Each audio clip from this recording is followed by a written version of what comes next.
Na, iš tiesų, rugpjūtis prasidėjo, kaip ir kalbėjome, su trenksmu O taip. vietomis. Taip, tai dabar ko laukti artimiausiomis dienomis ir koks gi tas rugpjūtis, paskutinis vasaros mėnuo bus? Supratau, Kristina, prasidėkime apie viską iš eilės. Štai reikia atkreipti dėmesį, čia tokia naktį aptirpus debesų juosta, bet diena jinai išryškėja. Piečiau jos yra karšta, šiauriau yra vidutiniškai šilta. Tiesiog tokia kontrastai. Ir kaip aš suprantu, visą rugpjūtį ta tendencija, kad pietiniai daly bus karščiau gerokai negu šiauriniai pusiai, ta tendencija išlieka. Bet pereikim prie Lietuvos. Artimiausia para menkai debesuota, diena su saulė, naktį gali truputėlį palynoti šalies pietuose, bet tai toks trumpas epizodinis lietus, jisai čia pasirodys, čia dings ir tiek.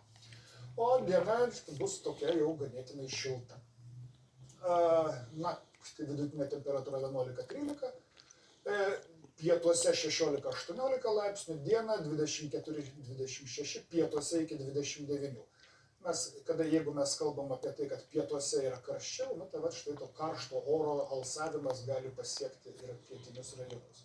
Toliau, trečiadienis pietų vėjas mums atneša karštus orus ir diena bus iki 26-28, šalies pietiniai daly 30-32 karščio, ketvirtadienį kai kur truputėlį palis ir jau gaiviau 28-30, o vakariniai šalies daly tik tai 23-25 laipsniai šilumos, antroji savaitės pusė gerokai gaivesnė. Kristina, pereinam prie prognozės rugpjūčiui.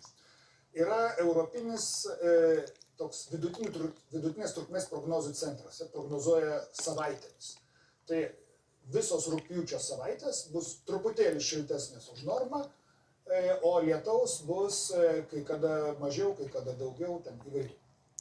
Kaip ir neblogai skamba. Skamba neblogai, bet, žiūrėk, Bet.